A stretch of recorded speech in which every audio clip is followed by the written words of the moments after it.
Welcome back to the Deep Dive. It's Friday, February 20, 2026.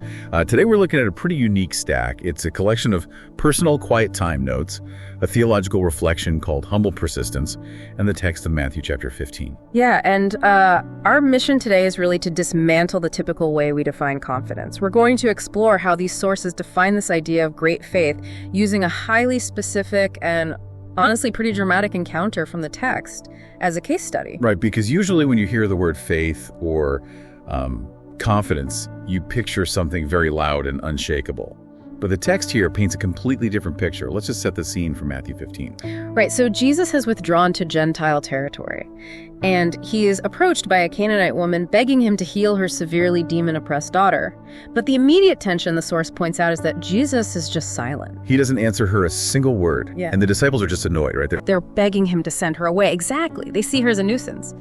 And when Jesus finally does speak, he gives this hard boundary line saying he was sent only to the lost sheep of Israel. Which doesn't stop her at all. She just kneels and says, "Lord, help me."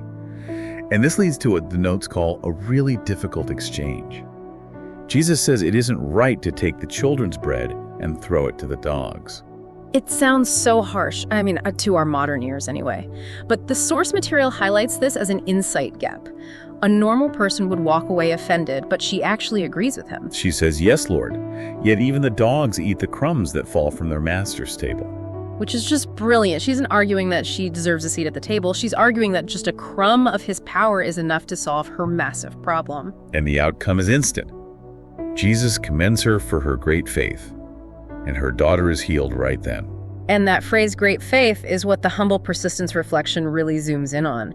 Because if you look at the Gospels, Jesus explicitly commending great faith is remarkably rare. Yeah, the notes point out there are really only two representative episodes cited here. There's this Canaanite woman and the Roman centurion. Right, and the common denominator there is that both of them were Gentiles. They were total outsiders. Neither of them were religious insiders with a perfect track record. So the deduction is that faith totally transcends your bloodline or your background.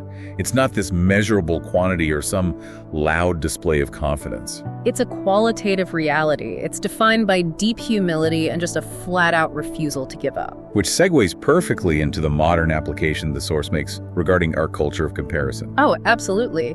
Because we take these worldly standards, salary appearance degrees, and we let them seep right into our spiritual communities. We build these spiritual metrics. The notes specifically list ranking people by titles or worship attendance or Bible study participation or even giving them outs. And the author argues that doing that builds these internal hierarchies of superiority and inferiority.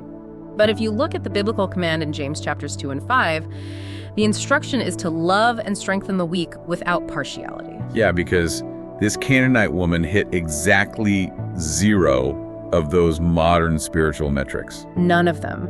In the social hierarchy of that day, she was essentially at the bottom. But she's the one who walks away with the commendation for great faith. So the Jesus community described in these sources simply doesn't evaluate faith by outward appearance. It doesn't. And the final reflection question the source leaves us with is so good. It asks, where might you be interpreting silence too quickly? Right, and what is one specific crumb-sized prayer that you can keep bringing to the table today? Exactly.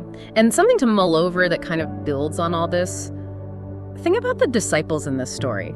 Are there moments in your own life where you're acting like the disciples, trying to silence the desperate people around you just because they're making you uncomfortable? Man, that's a tough question to sit with. That is all the time we have for this deep dive today. Thanks for joining us, and we will catch you next time.